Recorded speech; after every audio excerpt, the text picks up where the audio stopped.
할렐루야. 우리 옆 사람하고 인사 한번 합시다. 참 잘 오셨습니다. 참 잘 오셨습니다. 할렐루야. 은혜 받기 위해서 사모하는 마음으로 이 자리에 나온 줄로 믿습니다. 하루 종일 일터에서 정말 수고 많이 하셨어요. 힘들게 일하고 집에 가서 두 다리 쭉 뻗고 씻어야 될 텐데 얼마나 사모하는 마음이 있으면 이렇게 밤이 맞도록 하나님을 찬양하고 하나님께 예배를 드리겠습니까? 이런 모습을 하나님께서 보시고 우리 한 사람 한 사람에게 큰 은혜로 채워주실 줄로 믿습니다. 오늘은 열정 시리즈 말씀 7번째, 성장과 성숙을 위해 흘리는 눈물, 이런 제목의 말씀입니다. 하나님께서는 성장을 위해 흘리는 눈물을 소중하게 여기십니다. 한 사람이 태어나서 성장하고 성숙하게 되는 것은 정말 아름다운 일입니다. 복된 일입니다. 그런데 성장과 성숙은 저절로 일어나지 않습니다. 많은 지도자들 또 부모의 눈물과 구구절절한 사랑이 함께 할 때 어린 영혼이 성장하고 성숙할 수가 있는 것이죠. 성숙한 사람은요, 감정을 절제할 줄 알아요. 아주 지혜롭게 행동합니다. 성숙한 사람은 어떤 상황에서도 승리하는 삶을 살아가게 돼요. 경기의 룰을 바꿔버리는 그런 인생을 살아가게 됩니다. 여러분, 그 징기스칸이라고 하는 분 아세요? 이 징기스칸이 몽골 초원의 그 많은 부족들을 전부 통합을 하고 나서 제일 먼저 쳐들어간 나라가 중국 땅이었어요. 중국 땅에 들어가서 그냥 전부 중국 땅을 점령하고 이렇게 보니까 참 희한하게 중국에서 희한한 것을 보게 되는데, 중국의 넓은 영토가 전부 논밭으로만 이루어진 거예요. 그래서 징기스칸이 왜 중국 사람은 쓸데없이 저렇게 농과 밭을 많이 만들었느냐, 다시 초장으로 만들어서 양과 말들을 키우게 해라, 이렇게 명령을 내린 거예요. 징기스칸의 생각으로는 초장에서 말을 키우고 양을 키워서 양의 저주로 치즈도 만들고 양가죽도 얻고 또 말고기도 먹고 그러니 그게 훨씬 잘 사는 비결처럼 보였고 유익한 것처럼 보였던 거예요. 그래서 중국의 그 많은 밭과 이 논들을 전부 다시 초지로 바꾸려고 하니 이게 또 보통 여러분 문제가 아니잖아요. 또 중국인들이 얼마나 들고 일어나겠어요. 목숨 걸고 그냥 자기 농토 지키려고 막아서지 않겠습니까? 엄청난 반대에 직면합니다. 그래서 그 징기스칸의 신하들이 칸에게 나가서 자꾸 얘기를 하는 거예요. 중국 사람들은 농사를 지어서 먹고 사는 사람들이니까 내버려 두시죠. 그런데 씨알이가 먹히지 않는 거예요. 말 안 듣는 놈이 있으면 당장 데려와, 다 죽여 하면서 이 농과 밭을 전부 초지로 만들라는 거야. 정말 이게 기가 막힌 거죠. 백성들은 저항을 하죠. 그때 이 중국의 초원화 계획을 저지시킨 사람이 한 사람이 있어요. 그 사람이 징기스칸의 최측근 중에 한 사람이었던 야율 초제라고 하는 사람이 있는데, 이 사람이 칸에게 나아가서 이렇게 얘기합니다. 칸이여, 중국인들이 농토에서 그냥 농사를 짓게 하시고 대신에 세금을 거두시지요. 그러면 중국 농토를 초원으로 바꾸어 양과 말을 기르는 것보다 훨씬 더 이익입니다. 그렇게 얘기한 거예요. 징기스칸은 그동안 세금을 걷는 거에 대해 전혀 몰랐어요. 몽골에서는 세금을 거둘 필요가 없었습니다. 필요하면 죽이고 빼앗아 오면 돼요. 옆에 동네 가서 빼앗아 오고 이런 짓들을 많이 했거든요.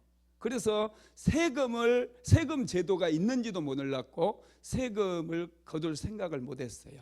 그런데 야율 초제가 잘 설명해 주니까 징기스칸이 수긍을 하고 중국 초원화의 계획을 철회를 했다는 거예요. 여러분, 야율 초제같이 여러분 참 이런 참모들을 길러내는 게 굉장히 어렵거든요. 이런 분들이 아주 성숙한 사람들이에요.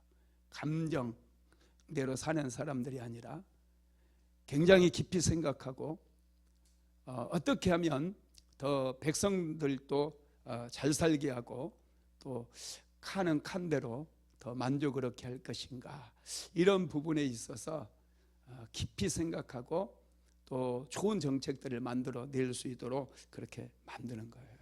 여러분, 성숙한 사람이요 지혜로운 거예요. 지혜는 성숙함에서 오게 되어 있어요.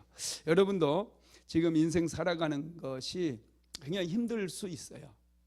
우리는 직장에서 주어진 일을 하고 또 사업을 한다 할지라도 많은 사업을 해요. 한국에서 제일 하기 쉬운 사업이 뭔 줄 아세요? 그냥 식당이에요. 그냥 할 거 없으면 식당이나 하지. 분식점이나 하지. 식당이에요. 그래서 식당이 우리나라는 굉장히 많아요. 수암동에도요, 맛없는 식당들이 얼마나 많은지 몰라요. 이 사람 저 사람 그 사람까지 해버리니 맛없는 식당이 참 많습니다. 좀 걱정되기는 해요. 안 돼서 망하면 또 참 안 좋잖아요. 누구든지 좀 잘 됐다는 얘기를 들어야지. 여러분, 이런 이 판 있잖아요. 이런 룰이 있는데 이런 것들을 뒤집어 엎을 수 있는 그런 지혜는 성숙함에서 온다라는 것입니다. 여러분, 로마는 지중해 연안을 전부 점령했던, 로마는 여러분 어마어마한 영토를 보유했던 그런 나라입니다. 로마에는 그 중무장 보병이라는 부대가 있었어요. 시오노 나나미가 쓴 로마인 이야기를 제가 읽어봤는데요. 로마인 이야기에 보면은 이 로마에는 중무장 보병들이 있는데 이 사람들은 투창과 방패로 무장을 하고요. 긴 창 있잖아요. 그리고 이 사람들이 아주 그냥 밀집 대용으로 해가지고 창을 딱 해가지고 진격을 해버리기 때문에 이 사람들을 막아낼 사람들이 없어요. 해전에서도요, 처음에는 이 카르타고라든지 또 다른 지중해 연안에 그 아주 강성했던 그런 나라들이 있었거든요, 해전에. 근데 이 해전에서까지도 배를 딱 붙여놓고 중무장 보병으로 밀어버리니까 해전에서도 완전히 승리를 거두는 거예요. 그래서 로마가 지중해 패권을 장악을 하게 되고 지중해 근처에 있는 파르티아라든지 그런 대부분의 나라를 전부 다 점령을 해버립니다. 감히 로마의 중무장 보병을 이긴다라는 것은 상상도 할 수 없었어요. 그런데 딱 한 사람은 달랐습니다. 카르타고의 한니발이라고 하는 장군이 이 배를 타고요, 이 로마를 둘러서 아빌푸스 산맥을 넘어가지고 로마를 쳐들어와 버려요. 그래가지고 로마의 중무장 보병이 탁 지키고 있는데 한니발은 어떤 방법을 도용하느냐면 코끼리를 몰고 왔거든요. 코끼리를 훈련시켜가지고 로마의 중무장 보병이 창을 들고 있든지 방패를 들고 있든지 뭐 상관하지 않고 코끼리로 밀어버리게 만들었어요. 코끼리가 밀어버리니까 그냥 완전히 난장판이 돼버리고 아수라장이 되는 거예요. 그때 한니발의 군대가 그냥 로마의 중무장 보병들을 완전히 다 쳐버렸거든요. 여러분, 당시에는 이렇게 서로 창과 창으로 싸우는 것이 룰이었거든요. 이런 룰대로 싸울 수밖에 없었어요. 그런데 한니발 같은 이 지혜로운 사람은 왜 창끼리 싸우냐? 코끼리랑 사람하고 싸우게 하지. 그러면 우리가 이길 텐데. 이런 탁월한 생각을 하는 거예요. 여러분, 성숙한 사람들이요, 이런 탁월한 생각을 하게 되는 거예요. 여러분, 다윗과 골리앗 이야기 잘 하시잖아요. 다윗과 골리앗을 자세히 읽어보면요, 골리앗이 큰 창도 가지고 나오고요, 방패 드는 자들을 앞세워가지고 나랑 싸울 자 있으면 나와 겨루자고 얘기하거든요. 그때 당시에는 서로 창으로 찌르고 칼로 막 이렇게 하는 게 싸움의 법칙이었어요. 룰이었어요. 그런데 다윗이 갑자기 자기가 싸우러 가겠다고 하는데 창도 안 가지고 나가요. 방패도 안 가지고 나가요. 그냥 이 물맷돌 가지고 나가서 뭐 골리앗하고 부딪히고 창으로 뭐 서로 부딪히고 할 필요가 없어요. 물맷돌 돌려서 그냥 던져버리니 물맷돌 한 방에 골리앗은 쓰러지더라는 거예요. 다윗은 이 룰을 바꿔버리는 천재적인 그런 지혜가 있었던 거예요.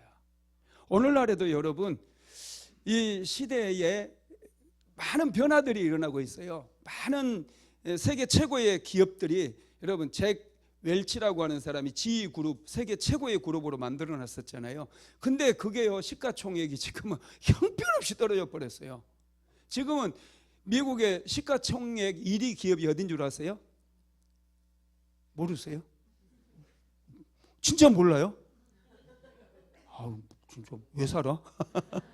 마이크로소프트사가 지금 시가총액 1위예요. 원래는 애플이 스티브 잡스 같은 그런 탁월한 이 게임의 룰을 바꿔버렸던 스티브 잡스, 애플 창업해가지고 여러분 시가총액 1위 기업이 되었잖아요. 대단한 분이에요. 그런데 지금은 마이크로소프트사가 1위에 올라갔는데 여러분 마이크로소프트사가 왜 1위에 올라간 줄 아세요? 챗 GPT 만드는 회사인 오픈 AI의 지분을 50%를 가지고 있어요. 원래 일론 머스크 거였는데 일론 머스크가 팔아버렸거든요. 근데 그게 이제 여러분 오픈 AI가 챗 GPT 만들어가지고 막 세계적으로 각광을 받고 그러니까 마이크로소프트사 주식이 엄청나게 올라가는 거예요. 여러분 이거 좀 알아야지. 여러분 룰을 바꿀 수 있는 아들을 만들어낼 수 있어요. 이 오픈 AI 창업자가 샘 알튼이거든요. 일론 머스크하고 샘 알튼이 만들었어요. 이 사람들은 세계적인 천재들이라고 얘기하잖아요. 이 사람들은 여러분 게임의 룰을 바꿔버리는 사람들이에요. 지금은 큰 뭐 시설을 만들고 공장을 지어가지고 잘 되는 게 아니라 이런 인공지능 같은 게임 룰을 바꿔버리는 이런 사람들이, 이런 세계적인 천재들이 세계 경제를 휘어잡아 버리고 있고 모든 세계의 돈을 다 빨아들이고 있다는 거예요. 여러분들이 행여라도 하나님께 크게 복을 받고 싶다 그러면 이런 지혜를 얻는 거예요. 게임의 룰을 바꿔버릴 수 있는, 이 전 세계의 룰은 못 바꾸더라도 이 수암동의 룰만큼도 바꿔버릴 수 있는, 식당을 하나 하더라도 이 모든 식당들을 평정해버리고 정말 탁월한 맛을 내고 탁월한 그런 마케팅을 해가지고 모든 손님들을 빨아들일 수 있는 그런 탁월함이 필요하다는 거예요. 그렇기 위해서는 여러분 우리가 더 믿음 안에서 성장하고 성숙해져야 된다는 것을 믿게 되기를 바랍니다. 지혜는 성장과 성숙에서 나와요. 이것을 누가 알았느냐?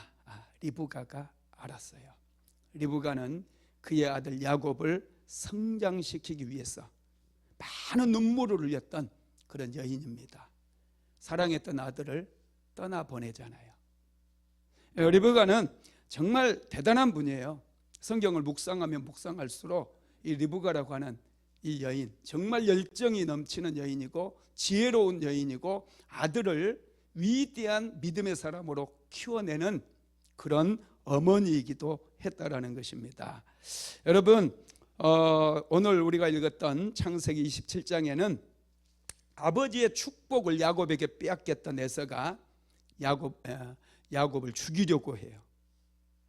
이 사실을 알았던 리브가는 야곱을 그의 오라버니가 살고 있는 하란으로 보내는 것을 볼 수 있죠. 한번 읽어봅시다. 창세기 27장 41절에서 44절 시작. 그의 아버지가 야곱에게 축복한 그 축복으로 말미암아 에서가 야곱을 미워하여 심중에 이르기를 아버지를 곡할 때가 가까웠은즉 내가 내 아우 야곱을 죽이리라 하였더니 맏아들 에서의 이 말이 리브가에게 들리매 이에 사람을 보내어 작은 아들 야곱을 불러 그에게 이르되 내 형 에서가 너를 죽여 그 한을 풀려 하니 내 아들아 내 말을 따라 일어나 하란으로 가서 내 오라버니 라반에게로 피신하여 내 형의 노가 풀리기까지 여러 날 동안 그와 함께 거주하라. 아멘. 리브가는 지금 성경에는 눈물을 흘렸다고 기록이 되어 있지 않아요. 그런데 리브가의 마음을 우리가 생각하면서 창세기 27장을 읽는다면 리브가의 눈물을 볼 수 있어요. 가슴으로 흘리는 리브가의 눈물을 만날 수가 있다라는 것이죠. 리브가는 눈물을 흘리며 그의 사랑하는 아들 야곱을 멀리 떠나보냅니다. 몇 달을 작정하고 보내지만 사실은 리브가가 죽을 때까지 다시 못 만날 수도 있다라는 것을 직감을 했을 거예요. 여러분, 그럼에도 불구하고 떠나보내는 거예요. 에서를 달랠 수도 있잖아요. 뭐 그것 가지고 그러니, 그래 내가 저주는 내가 받는다고 했으니 야곱을 죽이려거든 나를 먼저 죽여라 막 이러면서 얼마든지 에서와 싸울 수 있지 않겠어요? 그죠?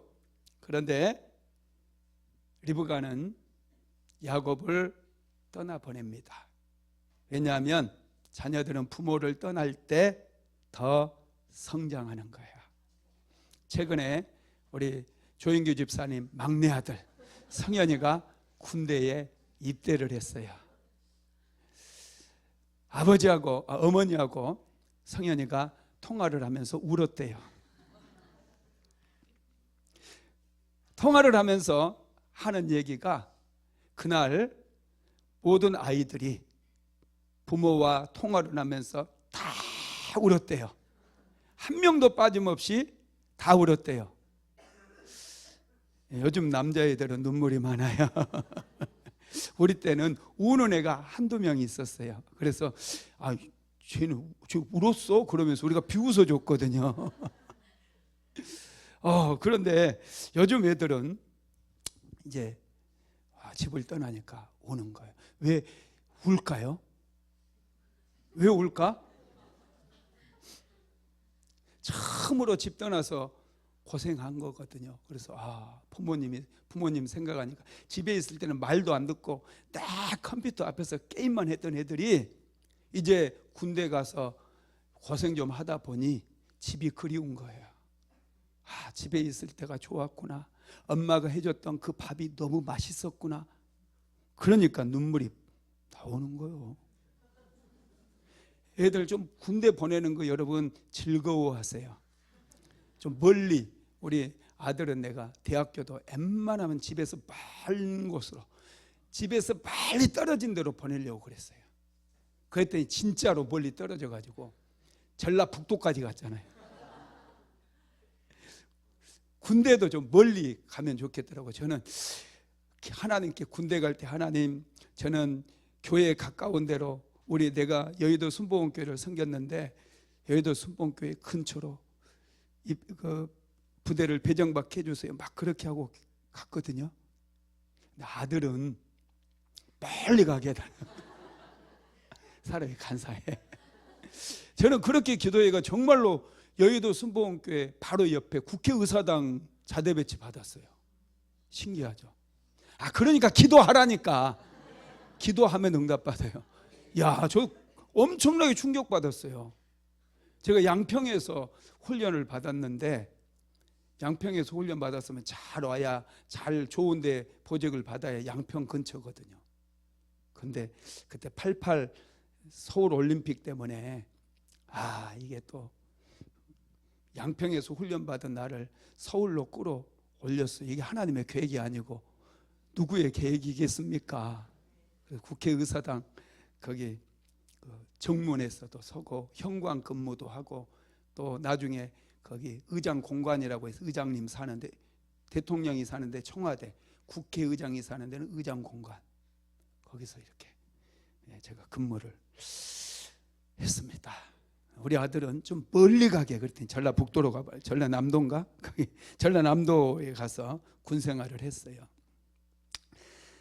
멀리 떨어졌을 때, 좀 집을 멀리, 좀 가급적인 멀리 떨어질 때 아이들은요 성장해요. 할렐루야. 좀 아멘이 좀 작은 것 같아요. 여러분, 아이들은 부모의 품을 떠날 때 성장하기 시작해요. 성숙해지기 시작해요. 사랑하는 아들 떠나보낸 리브가의 마음은 아팠을 거예요. 여러분, 대부분의 여자들이요, 남편보다 아들을 더 사랑한대요. 여기서 다라고는 안 했어요. 대부분의 여자들이 남편보다 아들을 더 사랑한대요. 왠 줄 아세요?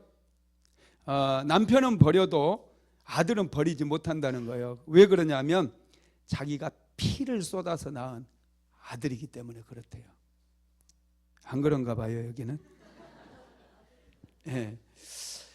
그래서 대부분의 부모는 자녀를 위해서 많은 눈물을 흘려요.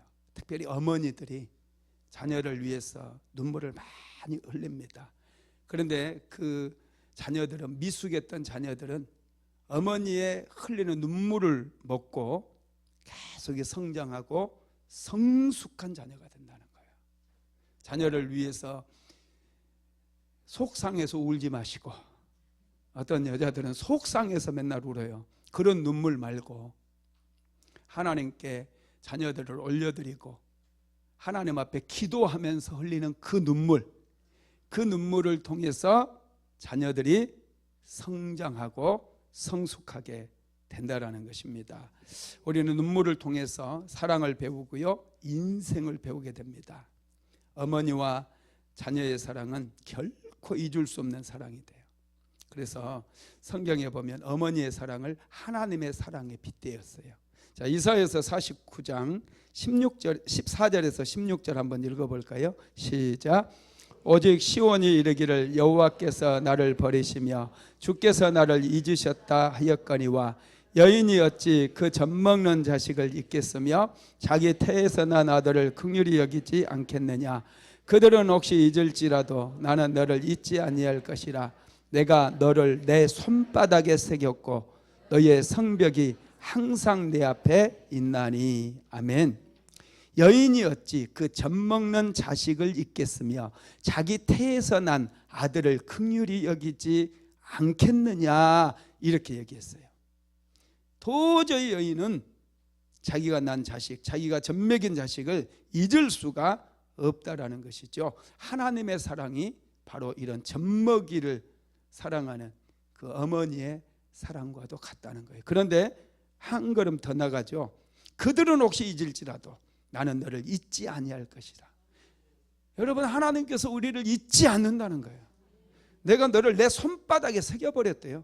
하나님의 손바닥에 여러분들의 이름을 새겨버렸대. 그리고 너의 성벽이 내 앞에 항상 있다라는 거예요. 와, 여러분, 정말 놀라운 사랑이죠.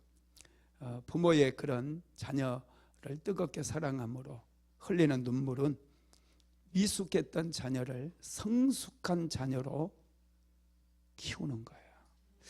하나님께서는 리브가의 눈물을 통해 우리에게 무엇을 말씀하실까? 첫 번째는 우리가 성숙한 믿음의 사람이 되기를 힘쓰라는 거예요. 여러분, 우리는 미숙하게 살아서는 안 돼요. 성장하고 성숙해야 돼요. 어머니는 자신이 낳은 모든 아들을 사랑해요. 미숙한 아들이라 할지라도, 부족한 아이라 할지라도 사랑합니다. 특별히 여러분, 리브가는 에서를 사랑하지 않는 것 같은데요, 그렇지 않아요. 리브가는 에서를 사랑했어요. 에서의 미숙함은 리브가에게 아픔이었습니다. 여러분, 에서가 성장을 했어요. 몸집이 굉장히 컸습니다. 어른이 됐으니. 그래서 사냥도 잘했어요. 그런데 여전히 미숙했어요. 어른이 되려면 내면이 성장해야 되거든요. 내면이 성숙해져야 돼요. 성숙한 사람이 하나님을 생각하게 되고 주변 사람들도 생각하게 되거든요. 자신의 미래를 생각할 수 있는 사람은 성숙한 사람이에요. 그럼 미숙한 사람들은 생각이 미숙해요. 배가 고프다고 장자권을 팔면 돼요, 안 돼요? 아무리 배가 고파도 동생한테 네가 오늘부터 형님해라. 여러분, 이렇게 할 수 있었던 것은 에서가 그 정도로 미숙했다는 거예요. 미숙한 사람은요, 감정대로 살아버려요. 절제를 잘 못해요. 미숙한 사람은 자기 감정을 다스리를 못해요. 그래서 항상 실수가 많아요. 마귀가 이런 사람 아주 좋아합니다. 에서는 미숙하다 보니 자기의 감정도 잘 다스리지 못하고 생각도 잘 다스리지를 못합니다.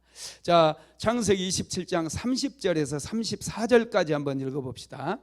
이삭이 야곱에게 축복하기를 마침에 야곱이 그의 아버지 이삭 앞에서 나가자 곧 그의 형 에서가 사냥하여 돌아온지라. 그가 별미를 만들어 아버지에게로 가지고 가서 이르되 아버지여 일어나서 아들이 사냥한 고기를 잡수시고 마음껏 내게 축복하소서. 그의 아버지 이삭이 그에게 이르되 너는 누구냐? 그가 대답하되 나는 아버지의 아들 곧 아버지의 맏아들 에서로서이다. 이삭이 심히 크게 떨며 이르되 그러면 사냥한 고기를 내게 가져온 자가 누구냐? 내가 오기 전에 내가 다 먹고 그를 위하여 축복하였은즉 그가 반드시 복을 받을 것이니라. 에서가 그의 아버지의 말을 듣고 소리내어 울며 아버지에게 이르되 내 아버지여 내게 축복하소서. 내게도 그리하소서. 여러분, 에서의 반응을 보세요. 에서가 야곱이 그의 아버지의 축복을 가로챘다는 말을 듣자마자 제일 먼저 어떤 반응을 일으켰어요? 같이 읽었잖아. 어떤 반응이에요? 맞아요. 소리내서 통곡하고 대성 통곡을 한 거야. 여러분, 이 감정이 앞서면 안 돼요. 머리를 써야지. 판을 뒤집으려면 머리를 써야 되는 거예요. 지금 울고 그러면 이제 야곱이 에서가 알아버렸네. 그럼 어떻게 되겠어요? 에서 눈을 피해서 물이 도망가 버리지. 저 같으면은 아버지 정말이에요? 내가 야곱 이 자식 확 잡아올 테니까 모가지를 삐뚤어같이 잡아올 테니까 이놈의 입으로 그 축복 다 나한테 판다고 나한테 다 준다고 다시 고백하게 할 테니까 아버지 조용히 있으세요. 이렇게 할 것 같아. 머리를 써야지. 아니 팥죽도 말로 해가지고 장자권 팔았잖아. 말로 판 거요. 뭐 장자권 문서 써가지고 줬나요? 문서 써서 줬단 얘긴지 안 줬단 얘긴지. 그게 아니고 말로 한 거잖아요. 그러면 말로 받아내면 될 거 아닙니까? 두들겨 패든지 멱살 잡아가지고 와가지고 그냥 아버지 앞에 패덩이를 쳐놓고 감히 내 축복을 네가 가로채가? 그러면서 오늘 네가 죽든지 내가 죽든지 오늘 가부당간 끝장내자. 그렇게 해가지고 문제를 해결된다. 운다고 해결되나요? 운다고? 감정을 폭발시킨다고 여러분 해결이 되는 게 아니거든요. 여러분, 그런데 에서는 분했어. 너무 분했어. 기가 막혔어. 억울했어. 우는 거예요. 정말 중요한 상황인데 머리를 써야 될 상황이거든요. 감정을 절제해야 될 상황이거든요. 그런데 에서는 머리 쓸 생각조차 안 하는 거예요. 야곱은 여러분 머리를 쓰잖아요. 기가 막히게 타이밍을 맞추고 머리를 쓰잖아요. 그래서 그의 형 에서가 사냥 갔다가 배가 고플 때를 딱 배가 엄청 고플 때를 딱 기다렸다가 그 시간에 팥죽을 끓여가지고 냄새를 풀풀 풀리는 거죠.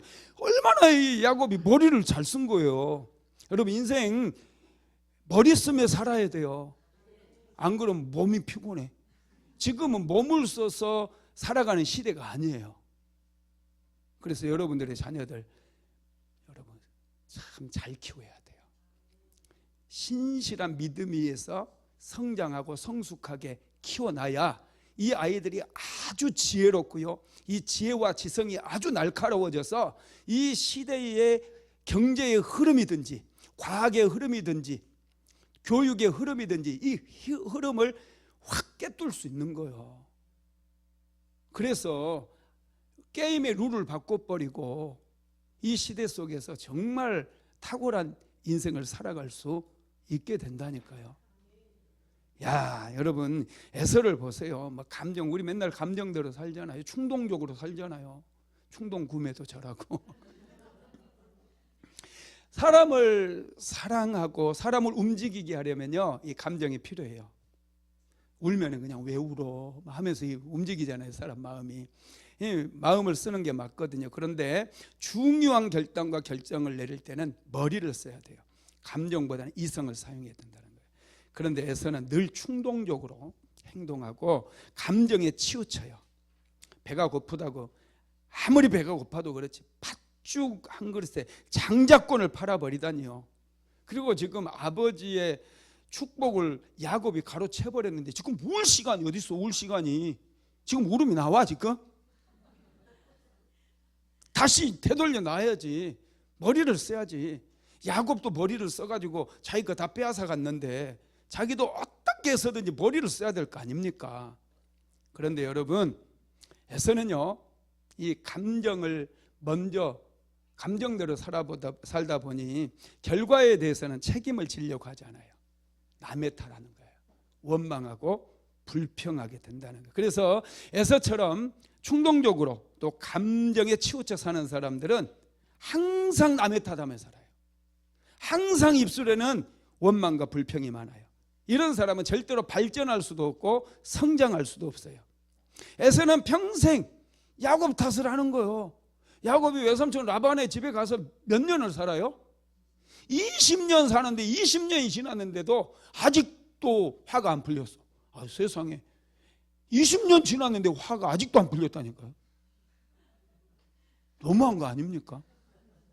서로 늙어가는 처지에 너무 안타까운 거예요. 에서는 평생 20년 동안 지금 야곱 탓만 하면서 사는 거예요. 뭐가 안 되면 야곱 때문에, 뭐가 안 되면 야곱 때문에. 막 야곱에 대해서 막 뭐가 안 되는 일이 많았나 봐요. 그래서 20년 동안 야곱 탓하면서 막 분노를 키우잖아요. 여러분, 그렇습니다. 우리는요, 감정적으로 뭐든지 감정대로 살면 안 돼요. 전에 우리 교회에 나왔던 한 자매가 있었는데 이분이 여군에 입대해 가지고요, 한 5년 정도 정말 군인 생활하면서 힘들게 일해가지고 한 3천만 원 정도 모아왔대요. 3천만 원 정도 많이 모았죠. 한참 전이니까. 근데 그 언니 부부가 사업한다고 돈을 빌려달라는 거예요. 그러니까 돈 모아놓더라도요, 그 큰 돈은 절대 본인이 그냥 쉽게 꺼낼 수 있는데 하지 마요.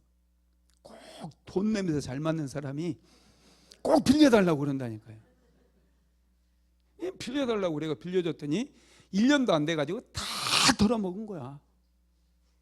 기가 막히지. 내 돈 얼마나 억울하겠어요. 받을 수가 없어요. 너무 가난해가지고 받을 수가 없어.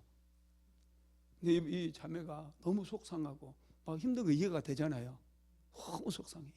이거 돈을 안 벌어버려. 몇 년 동안을 그냥 놀면서 일도 안 하고 그냥 허송세월 해버리더라고요. 여러분, 그거 못 받을 거 딱 결단을 내려야 돼. 아, 이건 내 돈 아니다. 딱 생각하고, 그러면 어떻게 할 것인가? 이성적으로 생각하고 열심히 돈을 벌어야죠. 이제 그 돈 모으려면 얼마나 또 시간이 많이 필요합니까? 분초가 아깝잖아요. 열심히 일해야지. 열심히 모아서. 아, 그거 받는 것보다 내가 벌어서 모으는 게 빠르다니까요. 진짜예요. 안 줘요. 이제 남의 손에 넘어가는 순간 끝나는 거예요. 형제고 뭐고 안 줘요. 그러면은 결단을 내려야지. 머리를 써야죠. 아이, 그거 포기하자. 그리고 내가 나중에 주면 고맙고 안 주면 말고, 내가 벌리라. 열심히 일하면 한 1, 2년 열심히 일하면 2년만 일해도 3천만 원 모을 수 있어요. 요즘 최저임금 때문에요, 좀 안 쓰고 부지런히 모으면 3천만 원 금방 모읍니다. 아멘. 안 하네. 예, 할 수 있거든요. 할 수 있어요. 뭐 박수, 새벽에 일어나서 박수도 줍고, 저녁에 돌아다니면서 병도 줍고, 직장에서 일하고 알바도 하고 하면 한 5천 원 모으겠다. 좀 남들 5끼 먹을 때 나는 3끼만 먹고, 예, 그러면 되는데 그걸 한 10년을 그냥 시간을 떠내려 보내니까 제가 참 안타깝더라고요. 에서는 야곱을 탓하면서 울었어요. 울부짖었어요. 자, 창세기 27장 35절에 38절도 읽어볼까요? 시작. 이삭이 이르되 내 아우가 와서 속여 내 복을 빼앗았도다. 에서가 이르되 그의 이름을 야곱이라 함이 합당하지 아니하나이까. 그가 나를 속임이 이번이 이게 2번째이니이다. 전에는 나의 장자의 명분을 빼앗고 이제는 내 복을 빼앗았나이다. 또 이르되 아버지께서 나를 위하여 빌 복을 남기지 아니하셨나이까. 이삭이 에서에게 대답하여 이르되 내가 그를 너의 주로 세우고 그의 모든 형제를 내가 그에게 종으로 주었으며 곡식과 포도주를 그에게 주었으니 내 아들아 내가 내게 무엇을 할 수 있으랴. 에서가 아버지에게 이르되 내 아버지여 아버지가 빌 복이 이 하나뿐이니까 내 아버지여 내게 축복하소서 내게도 그리하소서 하고 소리를 높여 우니. 아멘. 에서는 아버지가 더 이상 축복을 빌어줄 수 없다고 그러니까 막 대성통곡하면서 그래요. 여러분 문제는 뭐 축복 그냥 해줬잖아요. 집문서 줬나요? 뭐 양 몇 마리 이렇게 주겠다고 딱 에서에게 재산을 넘겨줬나요? 전혀 그거 아니거든요. 그냥 말로만 축복해 준 거예요. 말로만. 그러면 얼마든지 말로 해준 거 그거 까이 거 하고 넘어가 버릴 수도 있어요. 내 복은 내가 받는다. 나도 하나님께 복을 받으면 되지. 그렇게 딱 생각하고 하나님께 직접 받는 게 낫지. 아버지 뭐 하나밖에 없는 복 뭐 안 준다고 그러는데 거기서 애걸복걸한들 무슨 소용이 있냐고요. 뭐 하나님이 계시면 아버지 하나님만 대간디 나의 하나님도 돼. 뭐 이러면서 얼마든지 하나님 나도 축복해 주세요. 야곱 이 자식 나를 속이고 거짓말쟁이고 사기꾼 아닙니까? 나는 그래도 적어도 거짓말도 안 하고 사기도 안 치고 살았는데 야곱보다는 내가 더 낫지요. 그러면서 하나님 나도 축복해 주세요 하고 하나님께 매달려야 될 것 같은데 에서는 그렇지 않아요. 에서는 아버지께 없는 복을 빌어줄 복이 없다고 그러는데 계속해서 아버지께 복을 빌어달래. 여러분 좀 이상하지 않아요? 없다고 그러는데 그래도 빌어달라고. 그래서 아버지가 빌어주는데요, 축복을 해준다고 해줘. 근데 이게 축복인가요? 내가 성경을 읽어보니까 깜짝 놀랐어요. 이건 저주지. 이건 저주예요. 축복이 아니에요. 한번 읽어봅시다. 창세기 27장 39절에서 40절 시작. 그 아버지 이삭이 그에게 대답하여 이르되 내 주소는 땅의 기름짐에서 멀고 내리는 하늘 이슬에서 멀 것이며 너는 칼을 믿고 생활하겠고 내 아우를 섬길 것이며 내가 매임을 벗을 때에는 그 멍에를 내 목에서 떨쳐버리리라 하였더라. 이게 축복인가요? 나는 아버지 입을 꽉 막아버렸을 것 같아. 듣다가 멀기는 뭘 멀어. 그러게 필요 없어. 이렇게 하고 차라리 그 할아버지가 계셨는지 모르겠지만 아브라함이 하여튼 가가지고 뭐 다른 그 할아버지한테 축복을 해달라고 하든지 아니면 동생 야곱에게라도 가가지고 야 그러면 우리 복 나누게 네가 내 머리에 손을 얹고 좀 나를 축복해도 뭐 이렇게 하든지 가부당간 아버지가 해준 저주보다 낫지 않겠어요? 차라리 안 받아버리든지. 아버지가 해주는 축복이 내 주소는 땅의 기름짐에서 멀고 땅의 기름짐 복이 없다는 거예요. 이제 하늘에서 내린 하늘의 신령한 복도 없다는 거예요. 너는 칼을 믿고 살 거대. 맨날 칼싸움이나 하고 사람이나 죽이고 뭐 그렇게 살 거다는 거예요. 이게 여러분 자식들에게 해주는 기도입니까? 이게 저주지. 참 너무 너무한 것 같아요. 에서를 축복하면서 너는 하나님을 의지하는 것이 아니라 칼을 의지하며 살 것이다. 네 자신의 힘을 의지하면서 살 것이다. 이렇게 해주는 거예요. 에서는 정말로 자기의 힘을 의지해서 살지 않아요. 그래서 하나님께서 좋아하시지 않는 것이죠. 여러분 하나님을 의지해서, 하나님의 말씀을 의지해서 살아야 될 사람들이 세상 것을 의지하고 자기가 가진 힘을 자랑하고 칼을 의지해서 살게 되면은 여러분 하나님의 은혜를 입을 수가 없다는 거예요. 야곱은 하나님을 의지했어요. 그러나 에서는 칼을 의지했다는 거예요. 야곱은 하나님을 의지하고 감정보다는 이성을 쓰면서, 머리를 쓰면서 살았다라는 것입니다. 그래서 에서는 칼을 의지하며 살았을 뿐만 아니라 마음의 원한도 있었어요. 분노가 있었어요.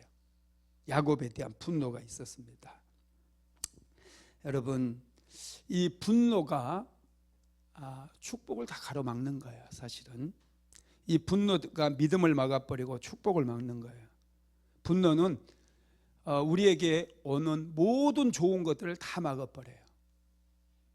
그래서 웬만하면은 참고 삽시다. 화병 생기지 말고, 그렇다고 화내지 말고 분노하지 말고 사는 게 좋습니다.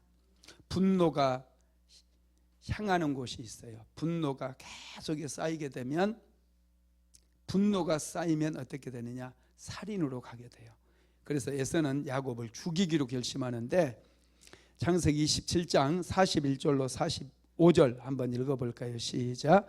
그의 아버지가 야곱에게 축복한 그 축복으로 말미암아 에서가 야곱을 미워하여 심중에 이르기를, 아버지를 곡할 때가 가까웠은즉 내가 내 아우 야곱을 죽이리라 하였더니, 맏아들 에서의 이 말이 리브가에게 들리매 이에 사람을 보내어 작은 아들 야곱을 불러 그에게 이르되, 내 형 에서가 너를 죽여 그 한을 풀려하니 내 아들아, 내 말을 따라 일어나 하란으로 가서 내 오라버니 라반에게로 피신하여 내 형의 노가 풀리기까지 몇 날 동안 그와 함께 거주하라.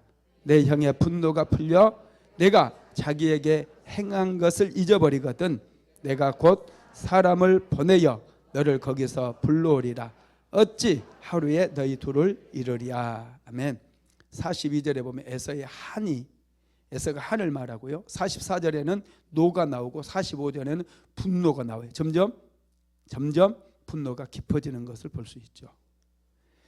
분노로 가득 차 있어요. 그래서 에서가 생각하는 것은 야곱을 죽이겠다는 거예요. 살인을 저지르겠다는 거예요. 자기가 잘못해놓고 책임지려고 하는 그 마음은 1도 없어요. 모든 잘못은 야곱에게 있다는 거예요. 본인이 잘못했지. 장약금 왜 팔았냐고. 팥죽 먹고 싶어서 지가 팔아놓고. 여러분, 모든 그 분풀이는 야곱에게 하려는 거예요. 야곱 때문에 내 인생이 꼬였다는 거예요. 그래서 야곱을 죽여야 된다는 거예요. 여러분, 너무 미숙한 생각 아닙니까? 머리가 텅 비어있는 거예요. 이게 힘은 세고 칼은 잘 다루었지만은 감정을 다스리지 못하니 에서는 굉장히 충동적이에요. 변덕쟁이에요. 그러다 보니 야곱을 죽이겠다 이러는 것이죠. 우리 안에도 이런 에서가 살아있어요. 분노하고 있는 에서가 살아있다는 거예요. 원한 맺힌 에서가 우리 안에도 있다는 것이죠. 이런 에서를 우리는 몰아내야 돼요. 우리 안에 있는 분노들. 혹시 한 맺혀 있는 분들 잘못하면 설이 내립니다. 5월달에 분노를 품지 말고 칼을 품지 말고 우리가 품어야 될 것은 뭐예요? 예수님의 마음이에요. 너희 안에 이 마음을 품으라. 그리스도 예수의 마음이니. 예수님의 마음을 품어야 되는데, 그러면 예수님의 마음은 어떤 마음일까요? 자, 마태복음 11장 29절 한번 읽어봅니다. 시작. 나는 마음이 온유하고 겸손하니 나의 멍에를 메고 내게 배우라. 그리하면 너희 마음이 쉼을 얻으리니. 나의 마음은 온유하대요. 부드럽고 따뜻하대요. 겸손하대요. 예수님의 마음을 품게 되면 우리는 쉼을 얻을 수 있다는 거예요. 용서할 수 있다는 거예요. 참된 안식은 온유함에 있습니다. 부드럽고 따뜻한 마음을 품게 되면 마음 안에 분노가 사라져요. 한 맺힌 그 한이 사라지게 된다는 거예요. 지금 뭐가 오고 있어요? 봄이 오고 있죠. 뭐가 오고 있어요? 봄이 오고 딱 맞추잖아. 어유 참 훌륭하셔요. 야, 멋있는 분들이. 뭐가 오고 있어요? 오기는 뭐가 와요? 머리를 쓰라니까. 봄이 오고 있어요. 봄이. 오늘 좀 날씨가 바람도 불어도요, 봄이 오고 있어요. 지난주에 농장에 갔더니 야, 티올립이 싹이 이만큼이나 올라와 있는 거예요. 우리 화단에도 티올립 올라왔더라고요. 보셨어요? 아, 눈은 어디 뭐하러 달고 다녀? 좀 그런 것도 보고 그래야지. 야, 티올립 싹이 올라와요. 우리 농장에는 내가 작년 가을에 티올립을 구근을 한 30개 사가지고 심었어요.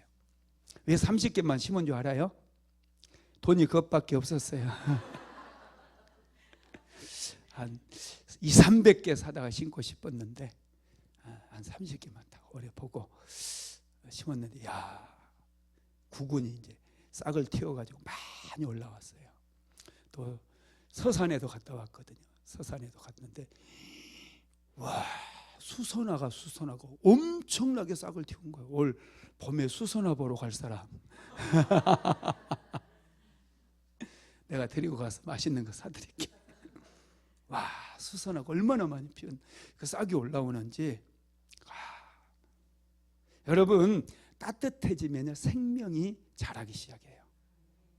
우리 안에 우리의 마음이 따뜻해지면요, 생명이 자랄 뿐만 아니라 성장하기 시작해요. 옆에 있는 분들이 성장하기 시작해요. 성숙해지기 시작한다라는 거예요.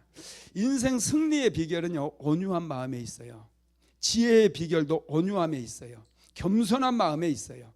그래서 예수님께서는 나는 마음이 온유하고 겸손하다고 말씀했어요.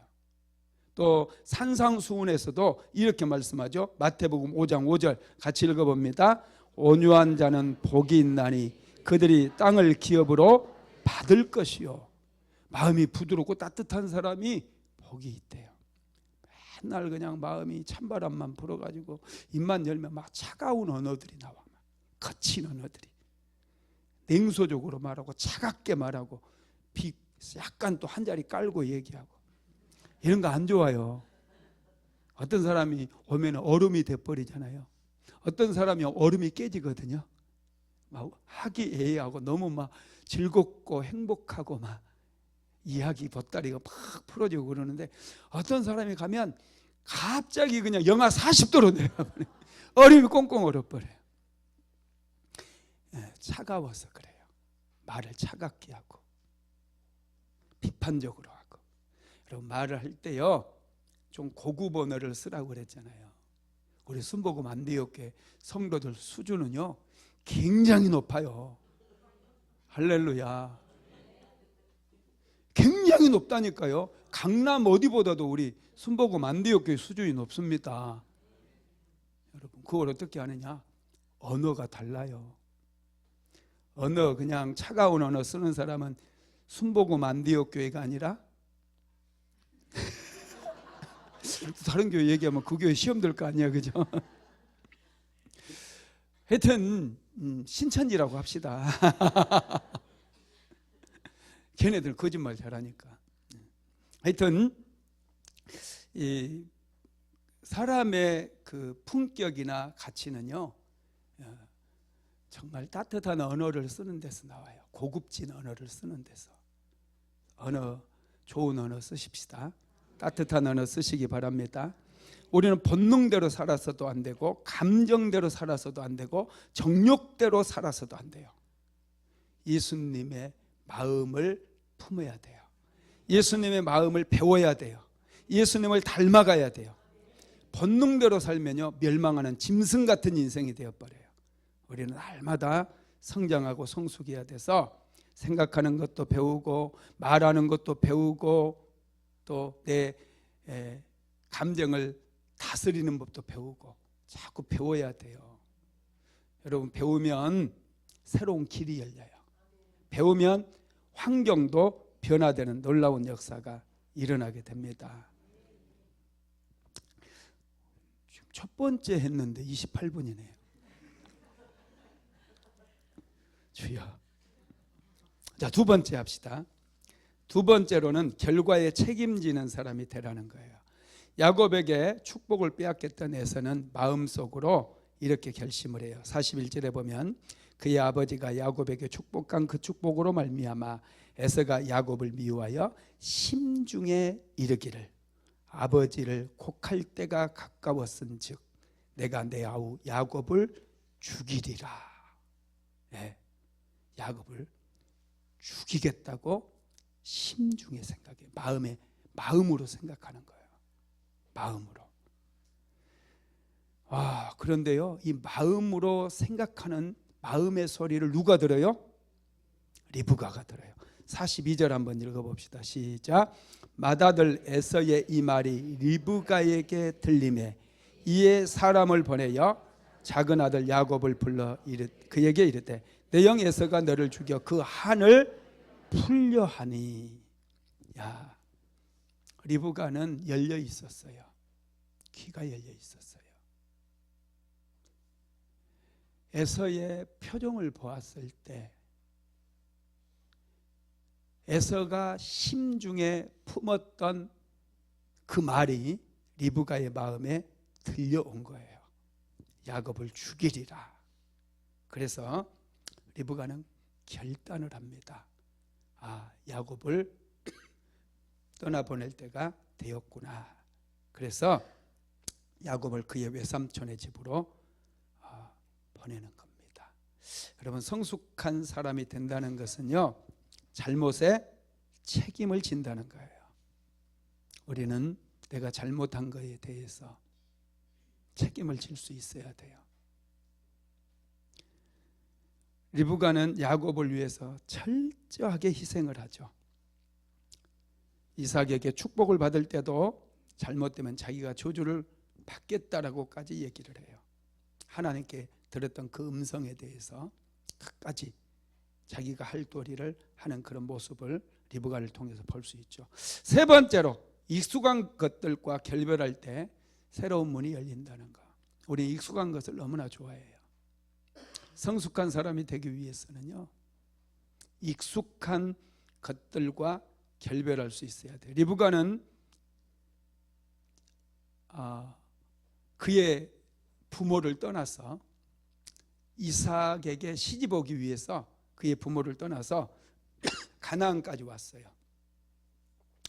그런 과정을 거치면서 리브가가 굉장히 성장하고 성숙하게 됩니다.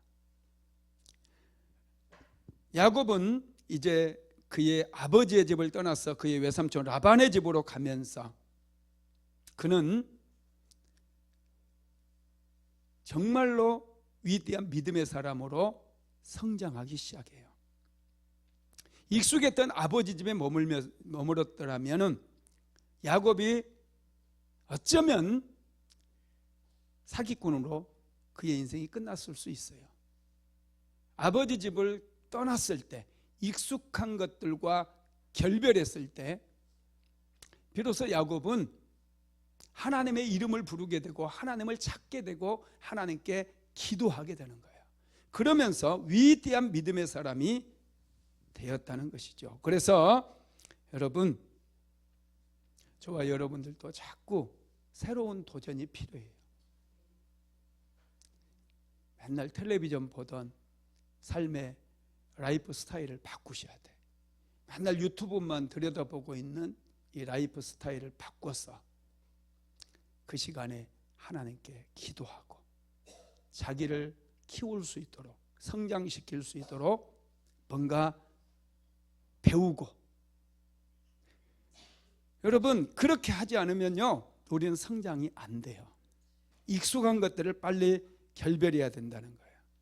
야곱이 아버지 집을 떠났을 때 새로운 미래가 열렸습니다. 그는 위대한 믿음의 사람이 될 수가 있었다라는 것입니다. 말씀을 마무리하겠습니다. 익숙한 것들과 결별하는 것은 굉장히 고통스럽습니다. 결별할 때 그런 새로운 문이 열려져요. 새로운 길이 열려져요. 새로운 사람을 만날 수 있어요.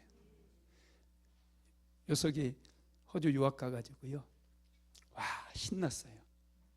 다국적으로 애들을, 친구들을 만났어요. 새로운 공동체에서 신앙생활도 시작하면서 새로운 청년들을 만나고, 와, 되게 좋아요. 새로운 길이 팍 열린 거예요. 새로운 만남이 이루어지는 거예요. 한 달밖에 안 됐는데 많은 사람들을 만나고 성장하는 그런 모습을 보니 제가 너무 기쁘고 행복하더라고요. 엄마한테도 전화를 자주 해요. 전에는 엄마가 옆에 가는 것도 싫어했거든.